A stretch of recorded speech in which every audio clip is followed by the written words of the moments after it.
You're rocking with the best. This episode of Inside the Lines with Ash and Sims is sponsored by the Enoch Agency, a full-service sports and media agency that manages the careers of professional athletes and on-air television talent.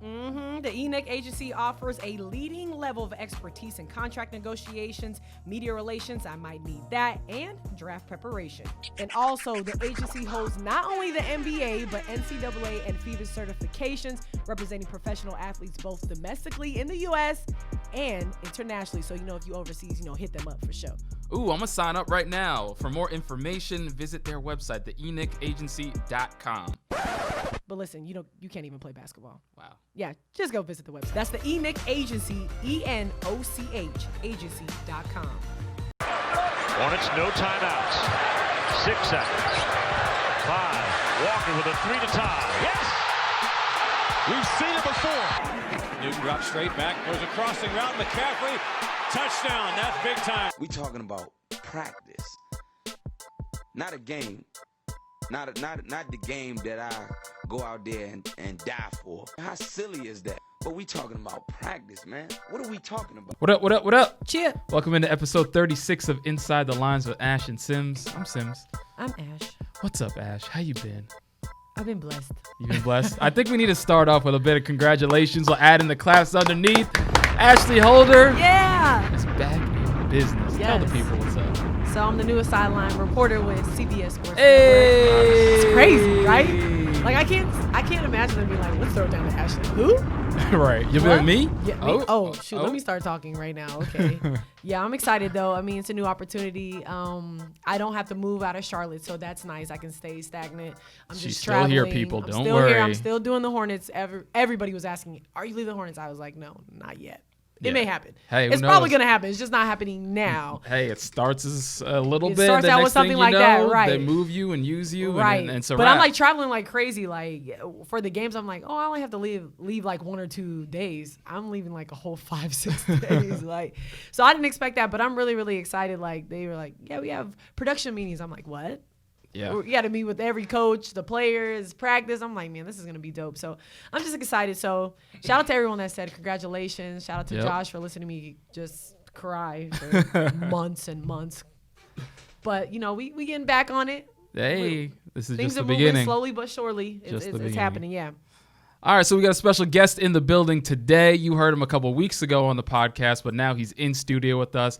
Al Wallace, former Carolina Panther, Philadelphia Eagle, Jacksonville Jaguar, Chicago Eagles. Bear.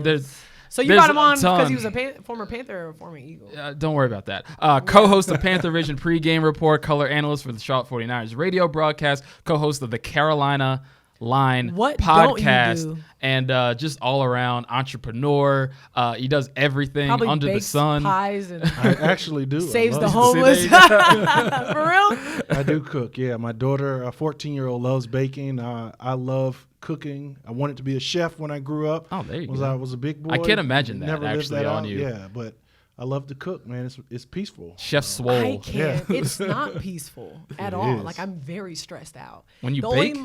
The only time Or I feel both. The only time I feel good is like if I'm making a bowl of cereal. What about Captain eggs? Crunch. You can't feel stressed out making like eggs. I can make eggs and bacon 30 and stuff like seconds, that. eggs. Yeah, Yeah. but I mean, if you're like, let's get a souffle up in here popping. Well, yeah, you Let's don't need to get go that serious. some steak, medium rare. What? No, I can't do Wow. that. I can make some crab legs though. I don't know how good there they you be, go. but I can make some crab legs. Cause it's like sometimes I'm like, how long should I cook these crab legs?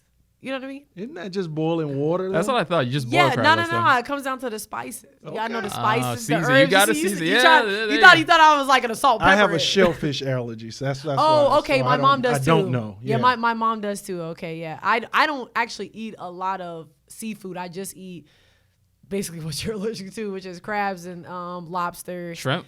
And I eat shrimp. Yeah, Okay. that's it. That's about it. I don't touch anything else. No fish, nothing No like that. Which salmon? is crazy because it's because I'm Trinidadian. My family eats nothing but seafood because we're Caribbean. Yeah. And I'm the only one. Like my grandma always has to make stuff different for me on the Yeah, side. my because I family's will not touch it. Bahamian. We eat fish. Exactly, like, all the time. crazy, Right. but They're just like they not don't know who I am. shellfish. Yep. Yeah. Oh, Well, there you that's go. good because we don't want you to go anywhere. Nah. So they're probably like, no, forget Al. Let's just cook this shellfish today. Before we jump into the first quarter, Al, tell the people a little bit about yourself, man. I mean, we always want the people to know who our guests are. So What's your story? Oh man, just a humble guy, family man, dad of 5. 5. Ooh, I didn't know you had 5 kids. Yeah, It's 5. Yeah. That's why I have to stay That's a so number busy. above I need 4. all those jobs. Like, those NFL checks not coming anymore. Yeah, so Right. got an 18-year-old in college and a 7-month-old baby. So Oh, So wow. you're still, yeah. I'll Still- see. He's still active, ladies and gentlemen, Still is what he's active. saying. no, we cut the factory off. Oh, so it's done. That's it. We're- 5. we're done, You got a yeah. starting 5, and that's it. That's Cut it. it off. That's after what that. I said I wanted. I said I wanted a starting 5. Like, Yeah. I don't think I'll get a starting 5, but I want a starting 5. 5 is a lot. It is a lot. It's a lot. You don't get any sleep, but it's fun. So that's who I am. Obviously, love of football. This time of year is my season. Yeah. I love football, and anywhere and everywhere you listen, I'll be talking. I never say no when it comes to talking about the Panthers. All sports, really, high school sports. I work with the Charlotte 49ers, so proud to be a part of that budding program, Coach Will Healy and everything that he's doing. They're on their way up just right now, busy, too. Yeah, just busy. So no sleep. I'll sleep in January, February when it's all said and done. There you go. That Team works no out sleep. right there, yeah. Hey, there you go. All right, let's jump into it. First quarter, the Carolina Panthers, winners again, have now won 2 in a row. They go on the road, get the win 16-10 over the Houston Texans. Kyle Allen back under center for the second straight game for this team, and he goes 24 for 34, 232. No touchdowns, no picks, but he did fumble the ball 3 times in the game. So let's start right there. The defense looked great. We'll talk about that in a second. Any concern for Kyle Allen now that teams are getting film on him? Same issues kind of with ball protection, or was that just – I know J.J. Watt made a great play, but the others, were those just issues with Kyle Allen holding the ball? I think 2 of the 4 were not so much holding the ball, but not understanding pocket awareness, right? So I think he just needs to step up. If he hits that 7th step or that 5th step in that drop, he needs to scoot up like a half a step and release that ball, or at least up and through to try to find an escape route. What he's doing is floating back there at 9 yards. And for a former defensive end, it's a straight line, right? We're taught to run a hoop, run the circle, and kind of bend down and get that quarterback. But if that guy's just standing straight back there, I mean, it's a nightmare for an offensive lineman because he can't block you. It's a foot race. I'm going forward. He's going backwards. I guarantee you I'm a little faster than that guy going backwards. So for Kyle Allen, he just has to look on film and see what he's doing wrong. And I know he's done that. It's been 2 weeks now. We've seen him put the ball on the ground really in the opening series of the game. So I'm not too concerned. If it becomes a habit, if we see it again this week against Jacksonville, who has a pretty formidable pass rush, then I think it's time to panic because he just doesn't understand where he's supposed to be in the pocket. So what would you give him as a grade right now between these last 2 weeks? I mean, it has to be an A+, right? The team was 0-2. And Cam is hurt, yes, but you come in, and I give them the A+ because it's 2 road games. Yes, one is in Arizona, and they're not the toughest defense in the land, but you go out there and it's a shootout, Kyler Murray, and you produce. He's not turning the ball over as far as making bad decisions with the ball, throwing it. The fumbles, yes, I think 3 or 4 in the last couple weeks, but he's just done a great job, and I love him because he's not a game manager. I mean, he wants to win. He has a smile on his face. He's just slinging it until they tell him to stop right now, and I love the way his teammates have rallied behind him. So for me, what he's been able to do on the road, 2 wins when this team needed it at the worst time, and he's replacing Cam Newton. Can't forget that. You can love Cam or you can hate Cam, but he's replacing a guy that's just done so much in the league that that's hard. That's really big shoes to fill. I think people are forgetting that. Yeah. What Cam has done. No Has doubt. done. Yeah. Oh, yeah. I think it's completely almost out of the door. Disrespectful in a way. Yeah. When you hear people, I heard Steve Smith say it like, man, they already have his house on the market. Like, Right. They packed his bags. Like, man, the fans really have short-term memories, and it's bad. But it's really a love-hate relationship when it comes to Cam Newton and Charlotte, I feel like, because they either love him one week if they're winning, and then if anything happens, everything is his fault, and then they hate him until something good happens, and everything is compared to 2015. I mean, people cannot just get out of the 2015 form, and that's not fair to him. And I mean, the memes that I were seeing on Twitter with Kyle Allen playing great and just what he was doing at home, whether he was crying or packing his bags and stuff like that. What's the commercial with the little kid? Yeah, the one from back in the day where he's stretching out his arm. They're like, oh, Kyle Allen. It's like I'm your mom's favorite quarterback. Like, I mean, that's disrespectful. Yeah. Bro. Like that has to be hard, and that forces him to come out and do it in his own way. You can love that or hate that, but it's Cam being who Cam has always been, doing his video on his own, smoking a cigar, drinking some wine, picked out a nice outfit, right? So people are going to hate on that. So no matter what he does, he's going to get his detractors. But I think this team, if he's healthy and come back and you can put Cam Newton in the mix as well as this defense is playing, and Christian McCaffrey is lighting the league on fire, I think you got a good chance of being a playoff team. I don't think Christian McCaffrey has a choice but to light this league on fire. I think if he was like, I don't want to play today, they'd be like, you're going to. Right, and you're going to. Matter of fact, we're going to put you in a corner. 37 touches. I mean, that's career high for him, and that's going to be broken later on this season, I'm sure, because he had 27 rushes, 10 leading receiver on the team. Are they leaning too much on McCaffrey, or like she said, this is what they have to do to win? They do have to do it. As much as we fell in love with Curtis Samuel and DJ Moore, and they are electric. Don't get me wrong. And then Greg Olsen has come back, and having a year where he's healthy and making plays for the team. All that being said, he's your best player. The team has now changed from Cam Newton being the star of this offense to Christian McCaffrey, and as much of a workload that he can handle, I think you give it to him. If it's 30 times, if it's 37 times, in order for this offense to be productive, to move the ball down the field, to score touchdowns, it has to come through 22. The big question is going to be, as we get down late in December, in the playoff times, when it's getting cold, you're going to lean on him. How much of a toll has that had on his body, taking all those hits? Because it's not one hit every time he touched the ball 37 times. So it's multiple guys at multiple, different places on his body is tagging this kid. So he's tough. He's trained for it. He wants the ball. I think they just have to kind of keep their finger on his pulse to see if he's taking it or holding up well. I just feel like, imagine a couple years from now, I feel like his life expectancy when it comes to football would be a lot shorter because, like you said, the toll it's going to take on his body, that's not going to be able to happen for years and years. Yeah, and years you're not going to make it like 10. Like, you're not going to be like Gore, who's still playing right now with the Bills. McCaffrey, I mean. And then it's like the other weapons around him are sporadic. That's what they are. Like Curtis, we might get a good catch or two. Yeah. But let's not expect it. Yeah, he's not going to go. After that. No, it's really sporadic, I feel like. And Greg is cool, but we know Greg is on his decline as well. And that's just because I feel like that's coming with age. Yeah, I think that's normal for him. Which is great for what he's still doing now. I think he's honest with that. Yeah, so if he can go out there and light it up and put up 100-yard days, I mean, that's the cherry on top. I think he's more accepting and happy with it than what everybody else is. Yeah, everybody wants him to stay around, but I mean, he's going to be calling a Denver Bronco game or a game. Yeah, he's going to be on TV. He's going to be great on TV. Man, that man's already inked the deal. It's whenever you're going to retire, we're going to sign you up. So you want to keep working now. You want to, go through your preseason in broadcasting, but you're going to see a lot of him. He's not done. You're going to see his face quite a bit. Hall of Fame with the Hurricanes and all. They're waiting for him just to go ahead and retire his number.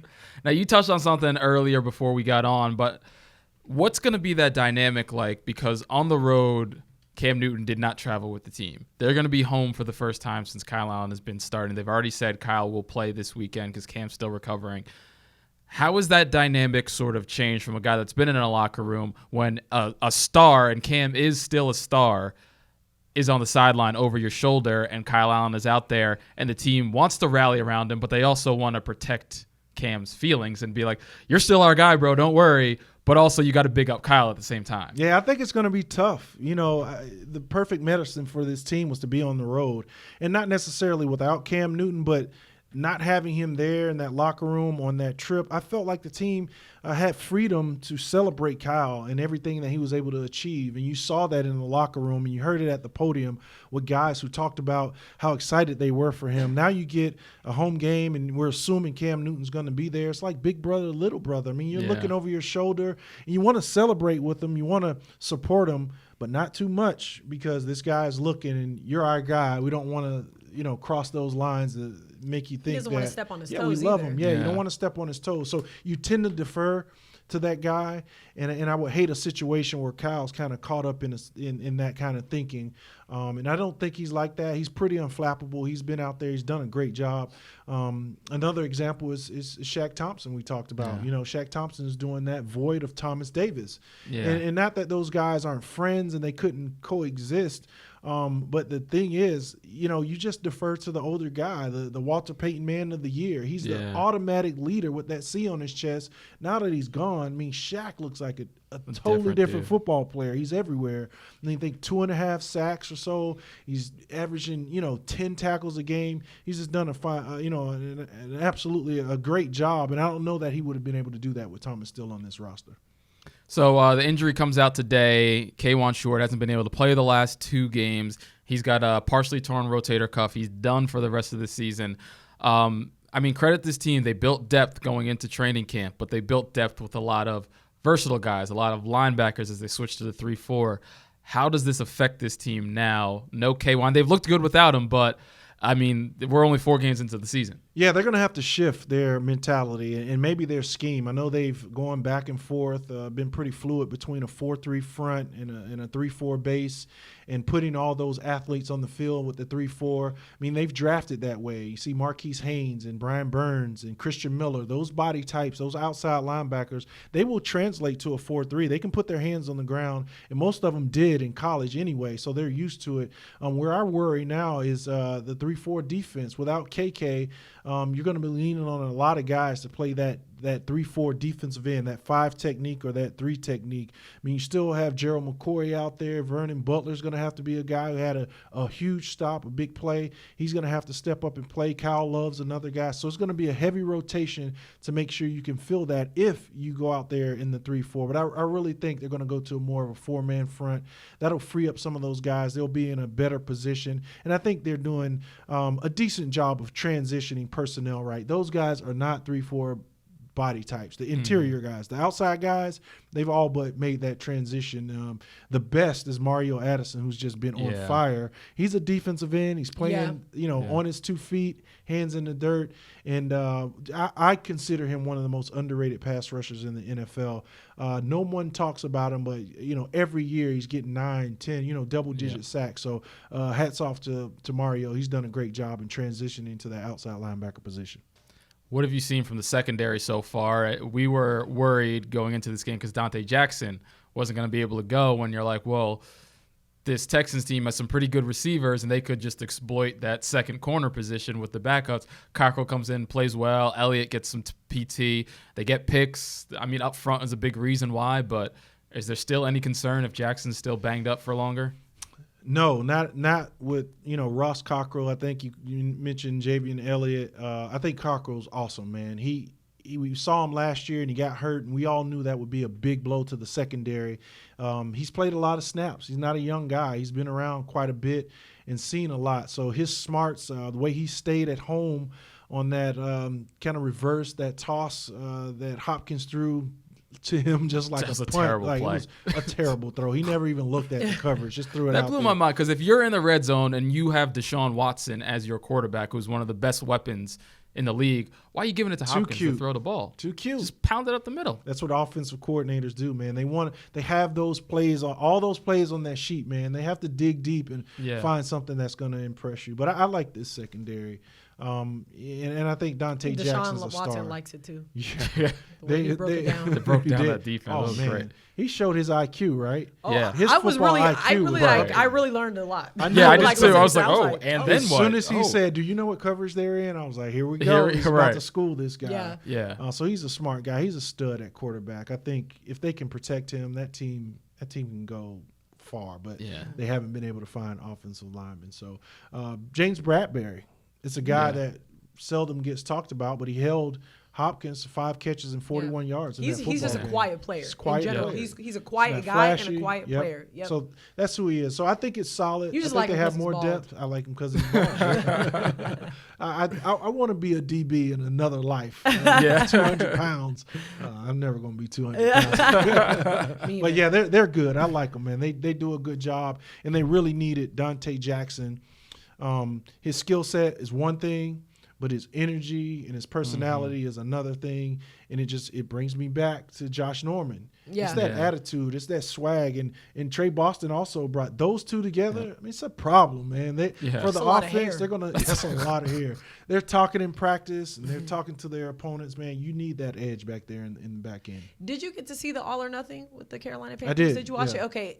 And going back to that, just quick question. Did you think that it made Dante Jackson look like just like a brat?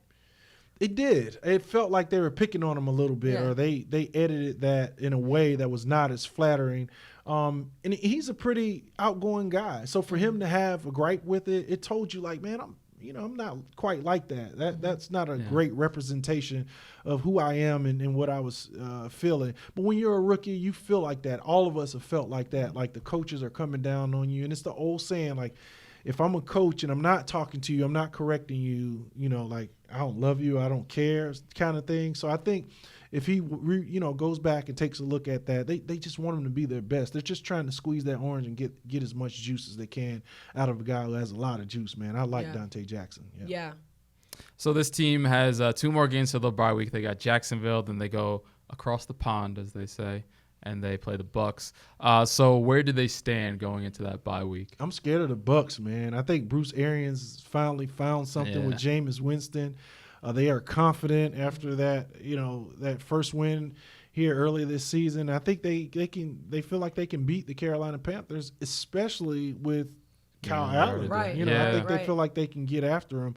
And that offense is finally getting in a rhythm. So I think they're in a good spot. Jacksonville still has a solid defense. Gardner Minshew has been incredible. So these two backups are going to be slinging it, and they have some weapons. You have to find Fournette. You have to stop him in the run. Right. I know before we got on the air, we talked about the running game and some of the woes we've seen, some of the gashes we've seen in the Panthers defense against the running game. So, Leonard Fournette's a grown man now. Yeah. He's a grown man, 404, I think, total yards this season. So it's going to be a challenge. It's going to be a challenge, especially with the guy we just talked about, KK Short, being out of that roster. In the next 2 weeks, do we see Cam Newton? No. I think you shoot for the bye week, which I believe is after that London game. London, yep. But he's not 2 weeks away, man. Cam is late November, early December, if that. So at that point, do you even play him if Kyle is doing, we'll say, just decent? I don't. Or even well? I don't. You never break rhythm, right? Mm-hmm. If you're doing well, this guy hasn't done anything to hurt his team, you have to ride with the hot hand. And I think – that's not going to sit well with Cam. I think the talent gap between those two is not even close. Mm-hmm. But at the same time, you can't break the rhythm. And the guys in the locker room won't say that. But if a guy is taking you that far, they want to ride with him. Cam's their guy. He's going to be their guy. But I think it's his ball right now. I think it's Kyle Allen's ball, and they have to keep it in his hands if he's not done anything at that point to hurt this football team. So if that's the case, what does that mean for Cam in his future? I think that $35 million going rate for quarterbacks is in jeopardy. It's in true jeopardy because they're not only going to look at this season, they're going to look at injury history, right? And that's going to come back to bite them. Are you going to be healthy enough for us to invest $35, $40 million? And it's going to be high. I think by the time that money is on the table, you're talking about Dak, there's going to be a lot of guys that are going to be making upwards of around $40 million. And I just don't know, new owner, if he believes in Cam, $40 million Cam after that injury history. I have too many questions. I mean, one, it's almost like a Kimball Walker situation. What do the Carolina Panthers really look like without Cam? And then two, will Cam actually take less money to stay here rather than go somewhere else? I mean, who knows? I can tell you. Who knows? Because here's the thing: I don't think that someone else necessarily goes out and gives him $35 million. Either. Oh yeah, another you think so? You look at if he's injury prone though, then if Kirk Cousins can get, what is he getting? The 80-something million $86 million guaranteed. 86 without an MVP. Guaranteed. I mean, imagine the dude. I think they're 27th or 30th in the league in passing. That could happen. It could happen. I mean, I know he's an Atlanta guy. I think he loves Carolina, but I could see him going somewhere else and feeling okay with that, especially if he feels, specifically Cam, if he feels like this fan base has turned on him, He has to have felt. Oh man, he'll been feeling like that. I think he'll fall out of love quickly. He's not tied to Carolina. I think he wants to be somewhere he can ride that moped in peace. In peace. Just Well, like, man, you would have to go to like a Midwestern type city where they don't even care, I guess. You can't go to a major city. I always see some random video of him just sitting on his moped at a stoplight. I'm like, just leave this man alone. For some reason, I watched the the entire 4 minutes of him just sitting there. because you think it's something else is going to happen. Right, exactly, and nothing happens. Yeah, it's He just takes off and goes. Right. Yeah. Since we're talking about Cam, let's jump into the second quarter. Drops the video on Friday, reveals what we knew, the Liz Frank injury that's going to keep him out basically indefinitely. But it's about a 4 to 6 week injury.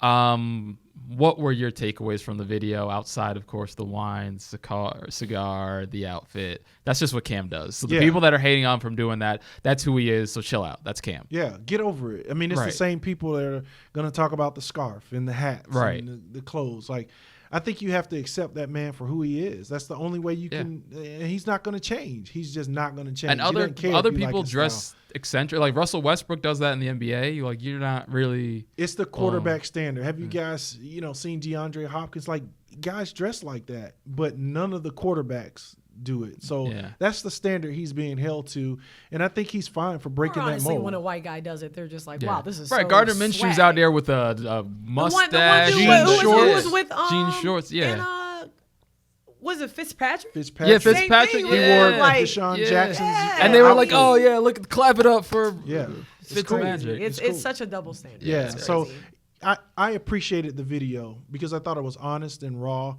And I think he had heard so much speculation on what the injury was and who's to blame. And I think he protected Ron Rivera and Ryan Vermillion in that video.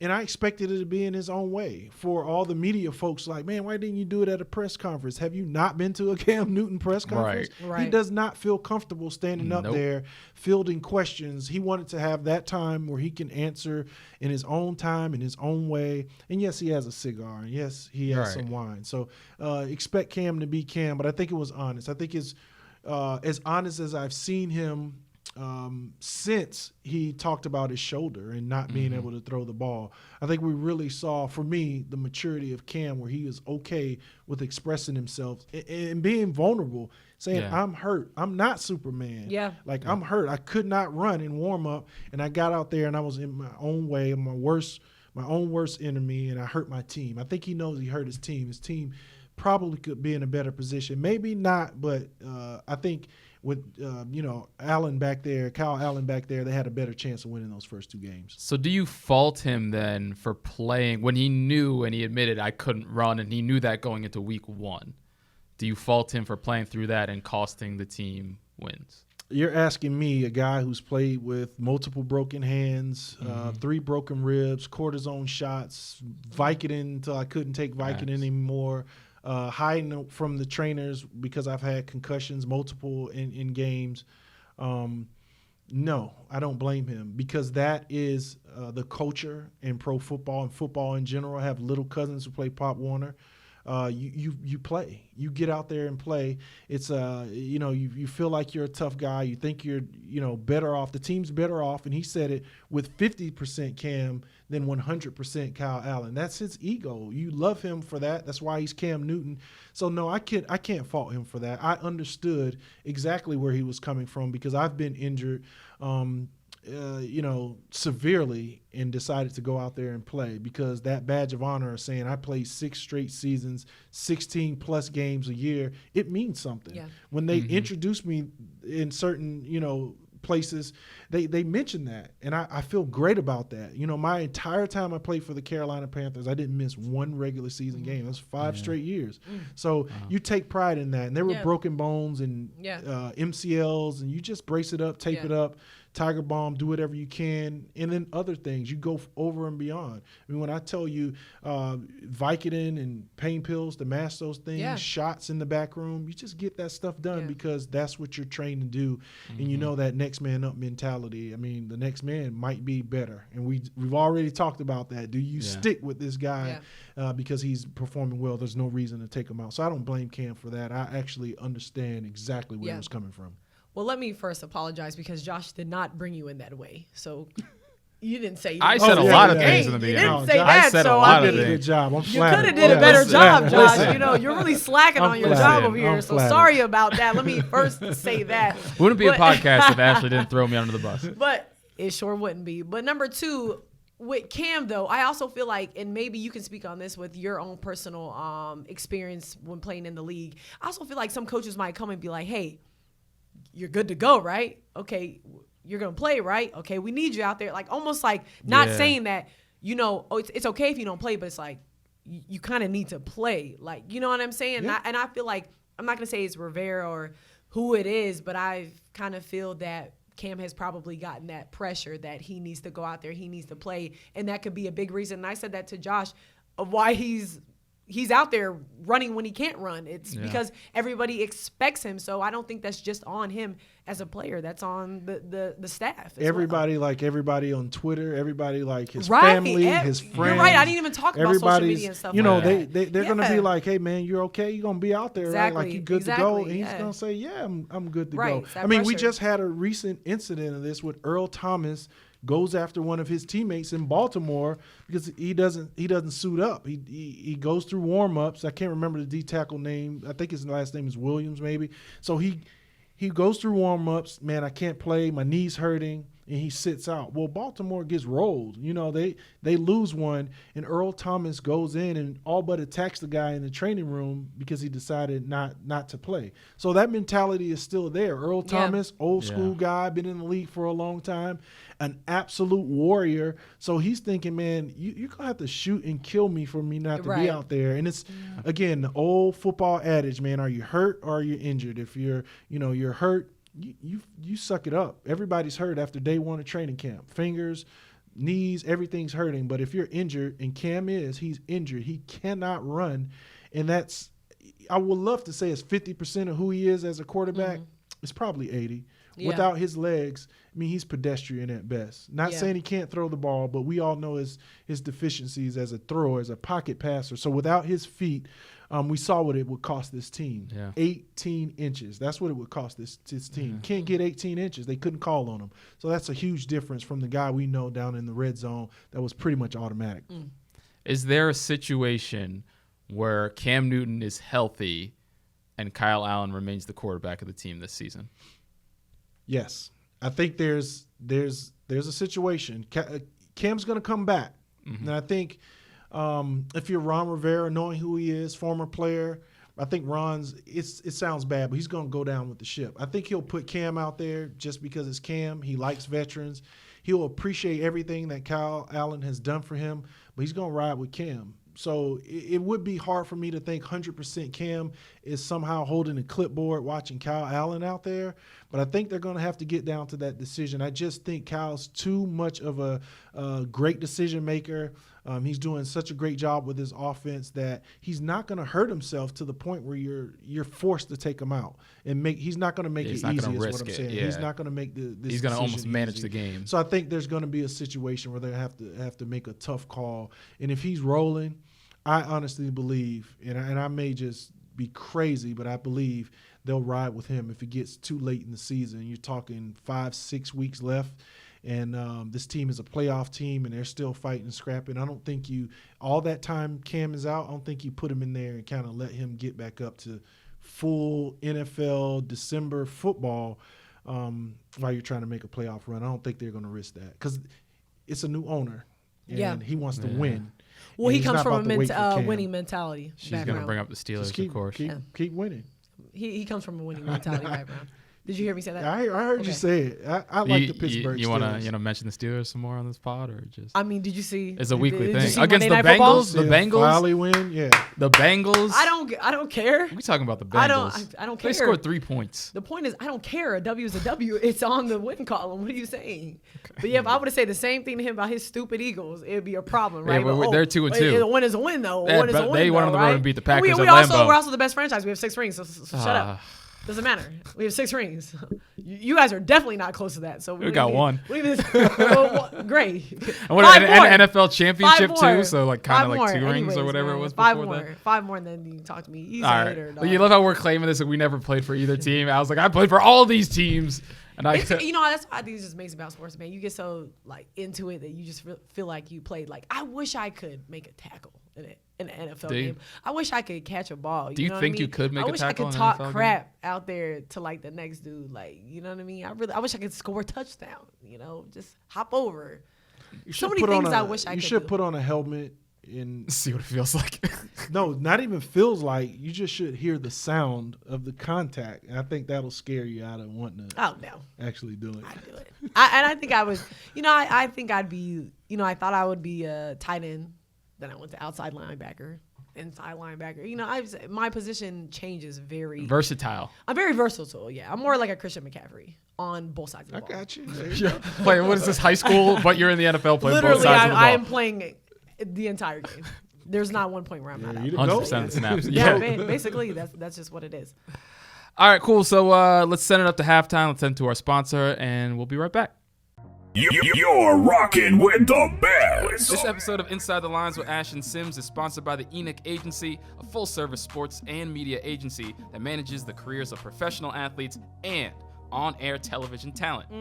The Enoch Agency offers a leading level of expertise in contract negotiations, media relations, I might need that, and draft preparation. And also, the agency holds not only the NBA, but NCAA and FIBA certifications, representing professional athletes both domestically in the U.S. and internationally. So, if you overseas, hit them up for sure. Ooh, I'm going to sign up right now. For more information, visit their website, theenochagency.com. But listen, you can't even play basketball. Wow. Yeah, just go visit the website. That's the Enoch Agency, ENOCH, agency.com. All right, welcome back. Time for the third quarter, and we'll talk a little Charlotte Hornets. Al, feel free to jump in if you want to. If not, the face you just made. I can't wait for you to talk about I wish you guys could see that. But you were at Media Day, so let it roll, Ash. Oh, wow. Well, you could have been there. Yeah, that's what I was wondering. I was wondering if you were going to talk because you weren't there. I was not. But, obviously a really exciting Charlotte Hornets Media Day. That's just a joke. It's that way. It wasn't at all. There was probably like 10 people of us here just writing our little notes, typing our little papers and stuff like that, or laptops or whatever. But, no, honestly, everybody spoke. There wasn't anyone that sat out except for the two-way players. They didn't really speak like Ahmed Hill, who we got to have on our podcast the other week. Coach Borrego basically said the AA had 4 top goals for this season, which is to compete, developing players, find their identity, and a winning culture. 4 of those things probably won't happen. Okay? Those are his 4 goals. Probably not going to happen. We've been searching for identity since I've got here, okay? I think this is my 3rd season. Second of all. So much positivity coming out from this. Second of all, they said they're going to get better on defense. We've been saying that since I got here.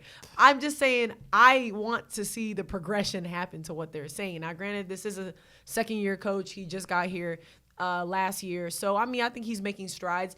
But I think a lot of these guys, some of them don't know where they're going. And a lot of those guys who feel that way are veteran players. So this is definitely going to be a younger team. We're going to see Dwayne Bacon, I think, have a big year. He's going to have to step up in a big way. Miles Bridges, Terry Rozier, who obviously told me that he is annoyed of hearing the Kemba Walker comparisons because he is not Kemba. And that's exactly why I asked him that question. So we could get that great quote. You know what I mean? And he's not wearing number 15, I saw either. He's not wearing 15. He's wearing number 3. I was going to ask him, are you wearing number 15? But then like Devontae Graham, kind of get to see what he's going to do.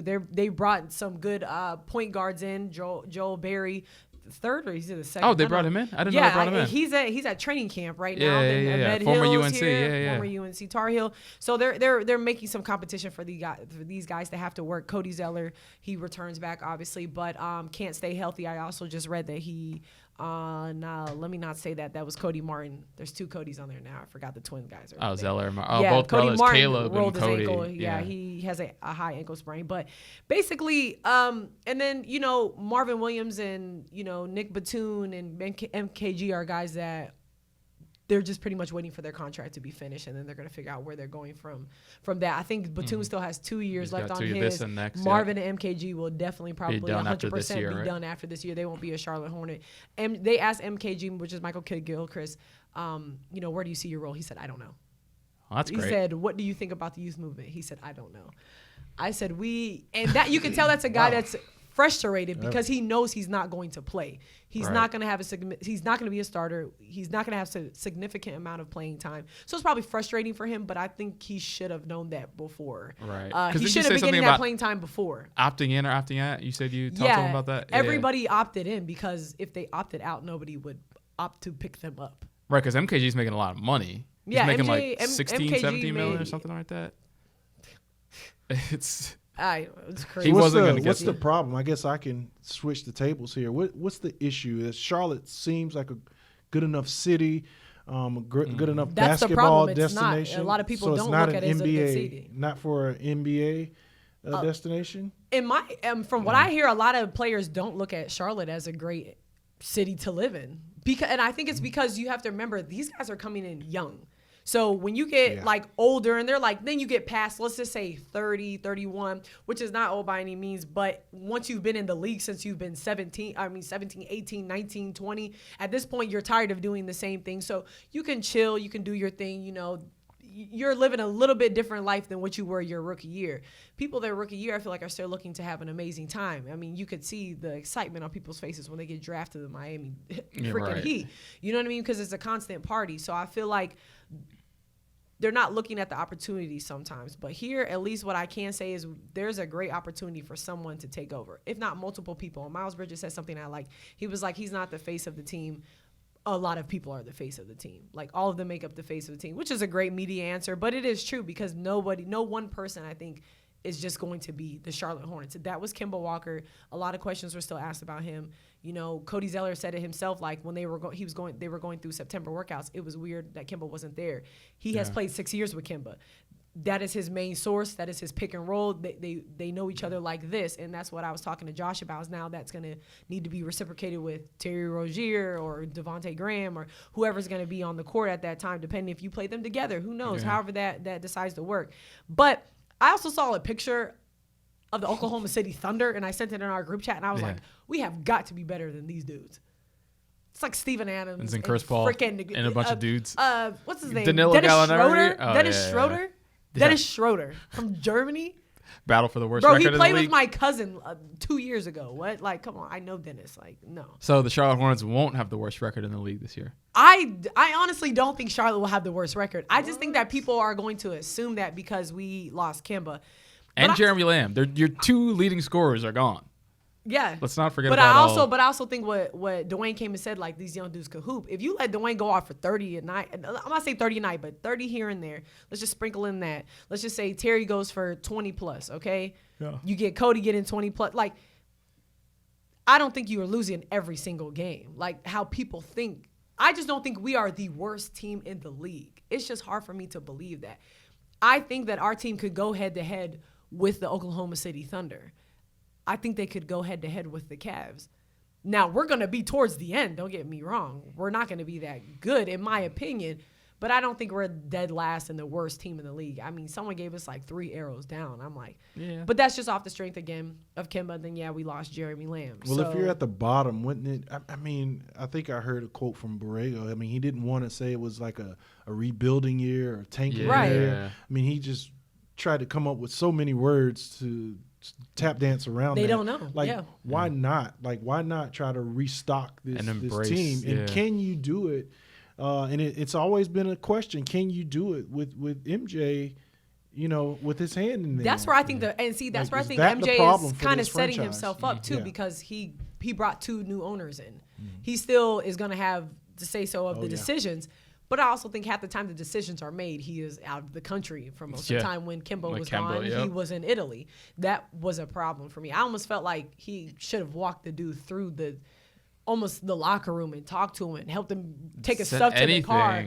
I mean, and I personally know that they were pissed about that. I mean, I'm pretty close with Kemba's family. And I mean, the person that birthed him pretty much let me know how they felt. That's not a good look. But What they did say is that, Kemba doesn't want to come back and he wants to finish his career here. So I 100% believe that's going to happen. I don't see Kemba's not finishing a Celtic or anywhere else. He may go somewhere after that, but I think ultimately he comes back. I don't care if he's 37 and 42. He will come back and one day and he will finish a Charlotte Hornet. And I don't think anybody becomes an all-time scorer past him. I mean, I think he's always going to hold that, especially if he comes back and only continues to get it. I mean, you could give him 10 a night. He's still going to, build on his legacy here. So again, it's a tough year.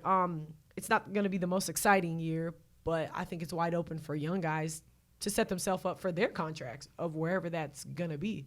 Yeah, that's tough. They'll get experience. How was Charlotte when you were here? When you were playing for the Panthers? Town. I got here in 2002 and it was just a business district uptown, so it was nothing. I remember moving out to Waxhaw and nothing was out there. I live in Waxhaw. No arboretum, none of that stuff existed. Damn. So now it is. And I since moved, after that I moved back up to South End and lived there for a while, and I've been gone since, being married and out in the suburbs, and I come back. And South End's booming now. So, it was a ghost town. It was nothing. And I lived in Chicago and Philadelphia and all those places where it's always something going on. The city's always moving. To Charlotte, North Carolina, I was like, man, I don't know what we're going to do. So it was, guys would finish playing. It was like maybe one club everybody would go hang out and then go back out to the suburbs. Far off from what's going on now. Yeah, I don't know. I got too many kids to be getting it in the clubs now. It's interesting because I mean that's it's the same that's thing. It's almost just a little bit more stuff, but it's still kind of a ghost town and not as much stuff to do. Funny thing though that did happen from Media Day. Two things actually. I talked to Cody Zeller. Someone said, "Are you excited to go to Paris?" Because they're going to Paris this year.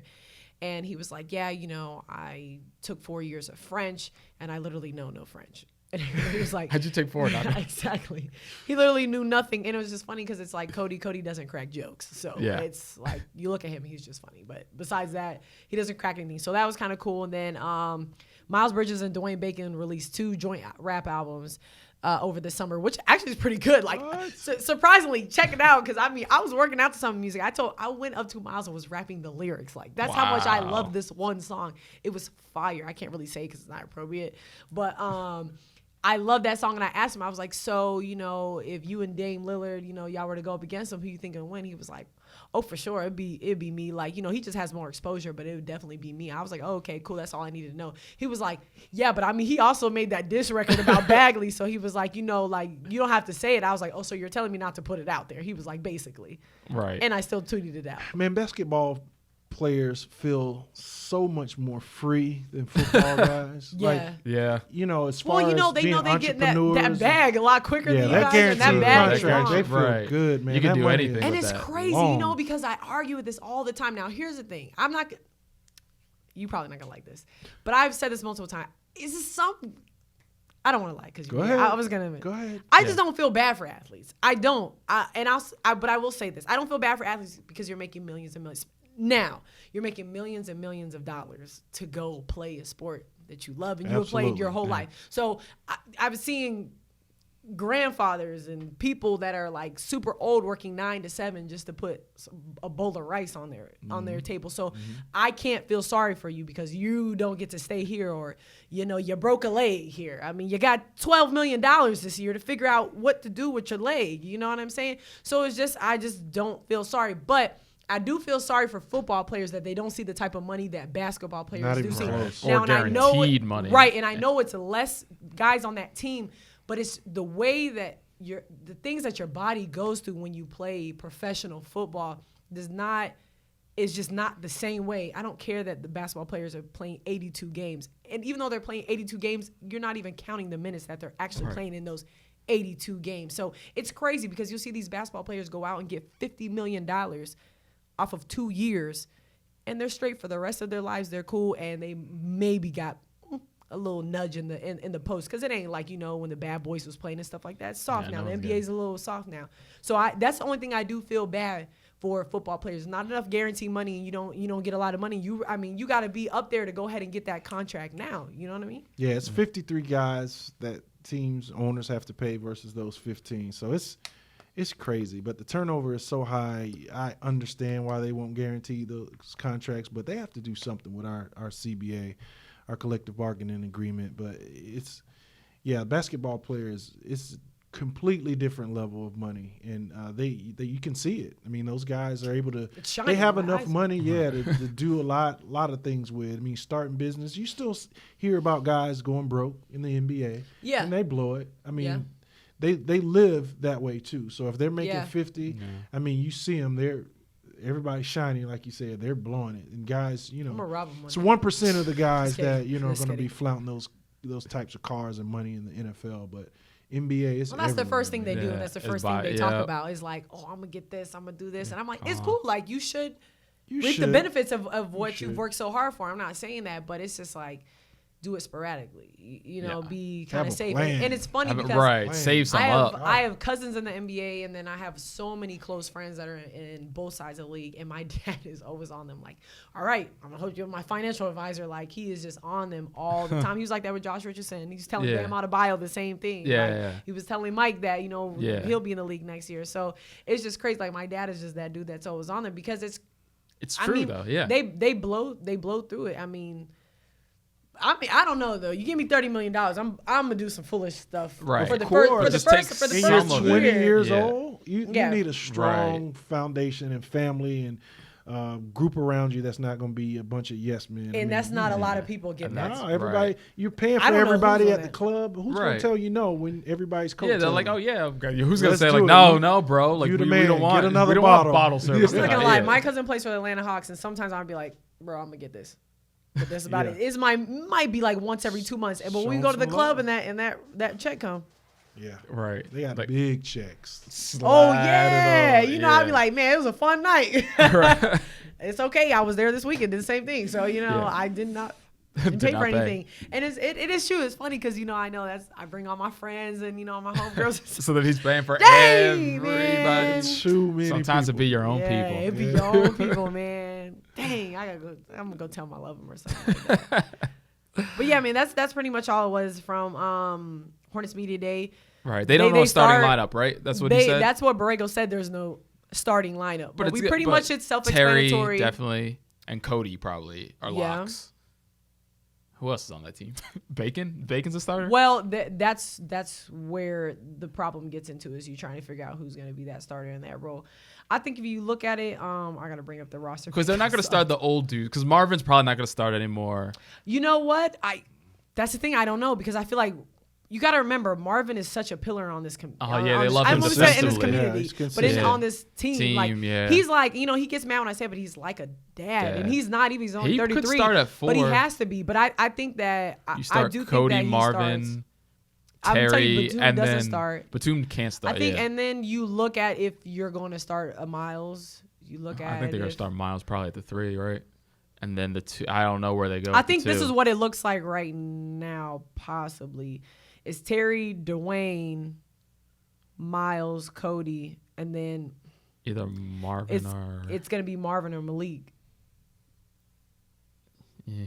I guess you got to figure out if you put Malik, if you're running Malik as a, if you're running Malik at a point or see, that's the problem. You just have it. But right now, I mean, the thing looks like Terry, Dwayne, Nick Batum, Miles Bridges, and Cody Zeller. That's a problem for me. I don't like Batum in the lineup, but I also don't know what small forward I'm going to put in there. So I guess if you take that, I'll say this: Terry, Dwayne, Marvin, Miles, Cody. That would be mine. Yeah. I can't because I don't like Batum in there. I mean, the dude started 10 games and went like 0 for 10. I'm like, what are we doing right here? But he's making $24 million a year. He's a year. Yeah, and let me tell you something. Crazy. He would go out getting his little big body Mercedes. I'm like, y'all want me to feel sorry for this dude because he can't hit a shot? No, I'm out here struggling. I don't have a job. Like, I'm out here working for free. Like, nah, man, I'm not feeling sorry for that dude. Like, this is not going to happen. I'm not feeling sorry for nothing. They was losing all the games. I don't care. You're going home to something completely different than I'm going home to. I don't care. There's just no sympathy for me. You don't feel the pressure? No, and I only feel like sympathy and pressure for people who like really got to get out the mud. Like a dude like a Matt Hill's on a two-way. There's some money, but there's really not no. Batum's representing a whole nation. I don't know. Tony Parker did it. I don't know. I was trying to give you something, but no. I mean, it's just I just can't. I just can't not. You know what I'm saying? And I just will not. Oh man, that's just what it comes down to. I mean, it is what it is. Like, you give me $3 million, I'm cool. I'm living my whole life. Veterans minimum. Get that $3 million. Yeah, it is what it. I mean, I look at people like this, and I'm getting off of this. $3 million. That's at least. It was $2 million, right? That's the vet minimum. I think so. I don't know if they changed it or not though. Yeah. I mean, you could come and it's at least Tony $2 Parker million. took his listen, like, what did Tony Parker took that guaranteed guaranteed deal to come play for 3 years? He played not even a full year. Yeah. Not even a full year. Was done playing by the halfway, quarter way. And it's guaranteed. All guaranteed. Yep. Still got the money off of Borrego. He used to be with the Spurs. Just things like that. And that's why I say football is just so much crazier because, you know, my good friend Kendrick Norton is one of the, you know, the guy that obviously lost his arm. And I just think like just speaking to him and him like, oh man, it's my year. Like, you know, he's really got to get it out of money from Miami. You know what I mean? And then for that to happen to him, and then, you know, they're helping him out this year with like a little over $500,000. Yeah, but when that's it, when that dries up, what happens? Right. You know what I'm saying? This is a guy that, you know, he will have to figure out what to do and live with one arm. You know what I'm saying? And it's just crazy because like guys like that, I'm like, dang. You know what I mean? It's just it's sad to see it. He'll find his way. I mean, I saw and he's the so piece positive on him. about it. He's been so good positive. Yeah, I think he started a YouTube channel. He's going to generate some. Yeah, he's going to generate some money. He's a really good dude, and I hope he gets into like coaching or something. I know he's going to stay around Miami, but just it's just like stuff like that. That's where I'm like, man, I wish this dude would have got $10 million already to be okay for the rest of his life. Yeah, you know, that's tough. Yeah, that's rough. Veterans minimum, if you're 10 years in, it's $2 million. 5 years in, it's not even $2 million. So, man, I think it's like a $500,000 like rookie minimum, and then I think a veteran minimum. So vested, so 3.5 plus years, maybe like 900,000, maybe $1 million. Well, that's why I was thinking it's crazy on All or Nothing when Brian Burns was like, signing bonus $8.9 million. I'm like, dang! I saw him the next day. I was like, yo, what's up? Let me get Chick-fil-A or something. Like, every time I talk to him, I'm like, I cannot get that picture. He was like, but he tried to was he 16th pick? What pick was he? He's the 16th or 17th. I keep messing him in. He was 16. He was 16. So if you're in that top 5, that money is long. I mean, now they changed it. I mean, you think about Sam Bradford and those guys. He was the last one to they get were getting the like rookie. $15 million. They hadn't played one snap. Which is crazy. In the You NFL. say stuff like that, but think about what Zion got for being the first overall pick. I mean, his deal was what? This dude has like 60, 70, 80 mil already. Right, the not dude's to count like his deal 18. with Nike. Plus, not even counting all the endorsement stuff that he got. Right. Oh my God. Like. No helmets. They get to see the face. Yeah, no that's helmets, huge. We are the shield. The NFL shield is bigger than any individual in the NBA. I mean, it's all well, that's why people are getting trapped brand. left and right in the NBA. You know. Yeah. Because they got that guaranteed money. So now I also don't feel bad for dudes who get trapped either. Because I'm like, well, you should have knew. Nah, you grown. You know what you need to do now. You know, right? That's what I'm saying. Don't like, let it get like, don't let it get Paul George messed with a stripper. Then later said the stripper trapped him and he didn't want to be with her, nothing like that. Turned around, had another baby with her. He's with her now. What? Good luck. She played the She game either right. finessed the hell out of him or he's really dumb as hell or he just doesn't want to put out that he fell in love with a stripper. I don't know which one it is. Hey. But I'm just saying, to each his own. Strippers need love. Strippers, yeah, there you go. All right, let's get into how you feeling. Fourth quarter. Want to start it off or you want me to go first? Okay, I guess I'll go and let me get my little thing up. Well, first of all, two things. Yeah. Two things. Yes, I was late today for those school buses. Really pissed me off. The kids? You can't be mad at the kids. I'm not mad at the kids. I'm mad at the bus drivers. And this is what I'm mad about. I'm mad that the world doesn't have bus lanes, and they should stay in bus lanes. True. Why should we have to follow behind a bus? And you got 5 kids. I don't have kids, so right now I don't care. You know, my kids don't ride the bus though. They shouldn't because they're slow. They really shouldn't. I mean, it's just crazy. Like, I'm tired of this. It took me 20 minutes because they kept stopping. And it's like, you stop at one little block, then 2 seconds later, you're at the next block. And I'm like, oh my God, could y'all all not pick them up at the same place? You know what I mean? I'm just saying, I just feel like they can move a little bit quicker. But anyways, kids, get out of the way. Yeah. Ash is like driving. MJ says, No, I'm saying MJ didn't say that, but the meme says. We won't say it. Anyways. Okay, so last thing. So the whole Vontaze Burfict thing. Yeah.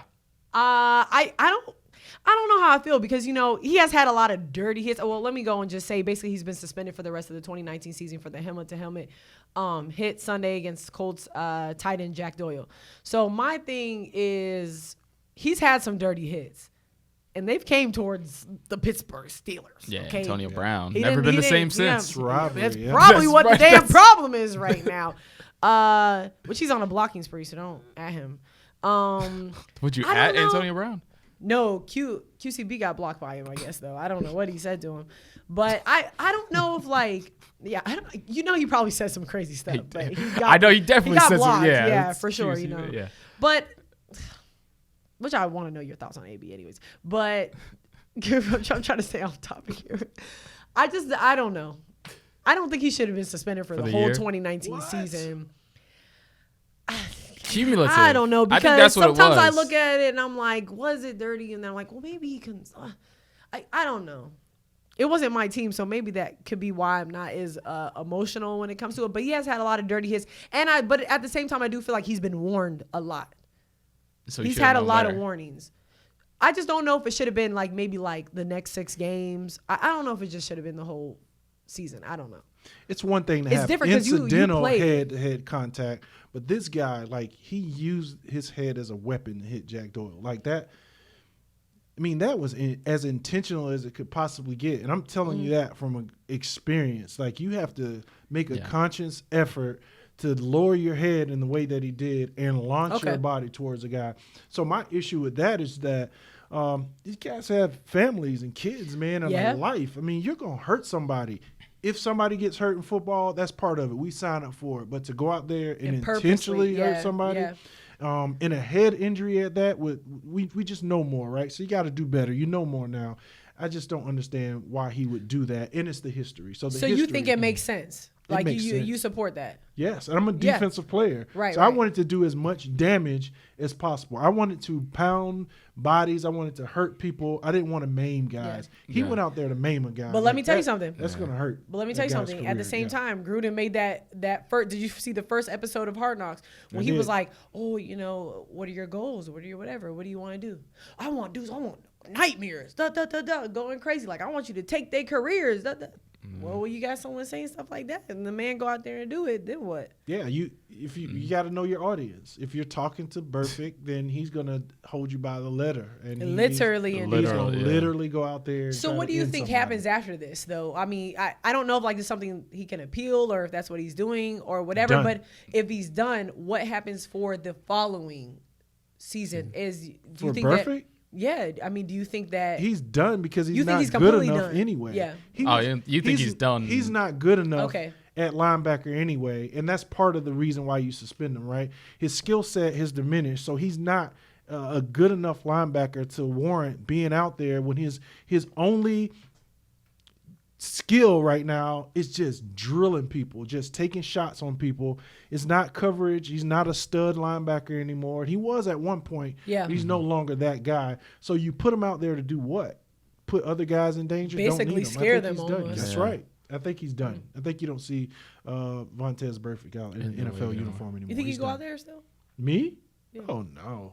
I'm 45 years old. That's not even close. Pep was 40? Yeah.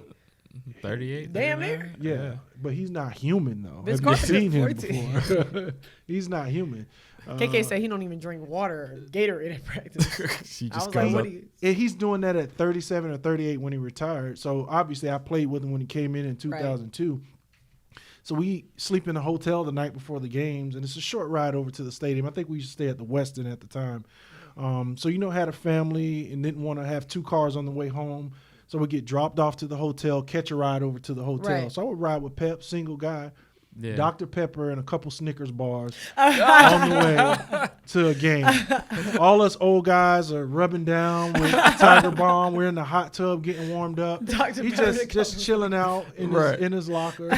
Same thing in training camp. No, didn't tape up, didn't do any of that stuff. I've seen him in just action sleep. At training it's camp. Incredible. And still 10 times eating the cereal. athlete any of us. Yeah, it's crazy. He steals people's cereal. Yep. So he ate like an animal, but yeah, Yeah. I know because he stole my food. Yeah, beast.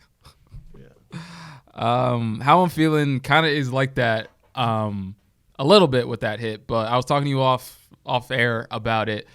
That Marcus Peters hit, man, when he got laid out by the linebacker, I don't know if it's because I'm getting older or what, but I feel some kind of way when I see these hits now because it's almost like I feel it. And it felt like I was like, we just looked at the end of Marcus Peters. Like it looked like he got basically killed on the play. Like he literally took a helmet-to-helmet shot. His head like bounced all around. He hit the turf. His teammates were just excited because he got the pick six. They picked him up. I'm not even sure if he was conscious when they picked him up. But like, how do you keep coming back after a play like that? Like the headaches he's gonna have for months. It just the violence of the game. Not saying I'm not one of those. I'm gonna stop watching like blah blah blah. Like I love football or whatever. But man, it gets tougher because that type of stuff, I don't know how you play football again after getting hit like that. And I feel like if you get hit like that, it's like lights out. And then you just don't remember. And then you wake up and you just got a headache. Yeah. And you don't know what happened in the last hour of your life. Yeah, so it's not painful. It's not like a broken bone and a compound fracture or something sticking out. So, yeah, you lose memory and you have some light sensitivity and you have the headaches, a little nausea. You feel it. And, it's what we talked about with Cam. We're built this way. We're not built this way in, like, the last 3 years, right? I started playing football when I was 8 years old. Yeah.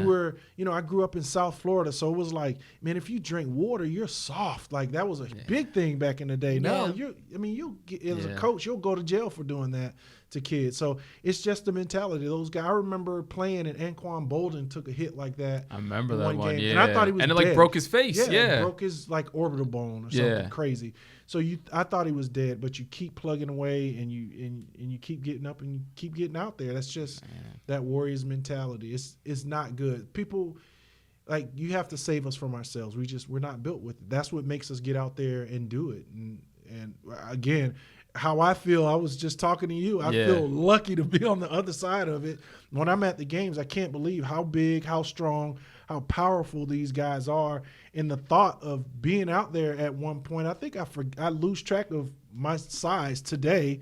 It's hard to lose track of your size. I feel like I was out there, and I'm like, man, there's no way I would do that. When I hear the sound of the game, I feel the impact from the sidelines. Like, no way I would be able to do that. But I definitely feel fortunate to have come on the other side and still be able to walk and function and feel relatively healthy after 10 years in the NFL. It's brutal out there.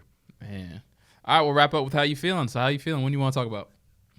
Man, I feel good. I mean, I'm busy. I love football. I feel a little sad. I dropped my daughter off a couple weeks ago to college, my oldest baby. Oh, man. So I have to watch her grow up and where? get out. Savannah College of Art and Design. She's nice. She's an incredible artist. She wants to do animations. She's nice. Gonna be making some Disney movies here in the future. So I Black feel, Disney movies. We need them. Yes. Yep, we're gonna get some. She already has a bunch of characters. For the last 5 or 6 years, she's been dressing up for Halloween as her own characters that she's that's what's up. Nice. That's really cool. Then you have people like, yo, who are you? She's like, let me tell you. That's right. It's a whole story, and she loves it. So, just we talking about football and then post-career and talking finances and all that stuff. Just feeling good about where I am at 45 and having 4 beautiful girls, a rambunctious 2-year-old boy, and just being able to talk football whenever I can, man, and stay on the sideline and away from the contact. And I'm not playing basketball. I know Josh plays basketball. Intense session of noon ball today. I'm trying to keep my Achilles tendons intact. He goes to the gym and sits down. Yeah. Throws water on his face. At 45, those Achilles tendons are pretty brittle, so I'm going to keep mine right where they are. Well, we see what KD's going through. You might want to, be careful. Sit down. Yeah, I'm good. Right. So, appreciate y'all having me, though. Forget me. I go out there and still give buckets, tackles, run you can routes. do it all. Hit home runs. I'll tell Cam I can run a route, and I'll show you the route. You know what I'm saying? Like, I still got it. Y'all the ones that don't got it. That's your fault. You got to get in shape like me. I'm gonna bring one of these helmets so you can bring the helmet. So we can test it. We'll see. Helmet to helmet action. I'm ready for it. I'm just saying, you know. Right. I really be feeling like I had the little gun that's like, the vibration, like, kind of massages out your muscle. I was in the house last night. Like, Stop it. I literally was using that gun for like an hour, and I was like, man. And then I started to stretch, and I was like, To do what? What do you mean? I work out every day. That's I it. got to show you this funny video. I tried to squat this new, like, I was like, it's PR. And I was like, I got it. I'm going to kill it. And it was on the, the Smith machine or whatever that, you know, it's a lot of, you can't, it's not a loose bar and it's a lot of resistance to it too at the same time. Yeah. I went straight down. And I when I came back up, I record my workouts. I put it up. Some of them are sponsored or whatnot. And you see my face. I'm like, oh, I was like, thank God nobody was in this gym when this happened. And if it would have been a free bar, it was over. Like I might have tore a muscle or something. I don't know what happened, but it was really rough. Safe to say, I will not do that weight probably anytime soon. But my plan is to get to that weight. It was 245s on each side. 225. 245s. That is 225. Oh, you said 225. They said 225s. I was like, no, excuse me. I did that already. Okay. But I just want to let you know. Okay, cool. That was all. That's all. All right, you got everything out? You good? Yeah. Right. Yeah, I did. All right, appreciate Al Wallace for joining the show today. Before you say something slick, let's end it. We'll see you next week. As always, don't be good. Be great. Peace.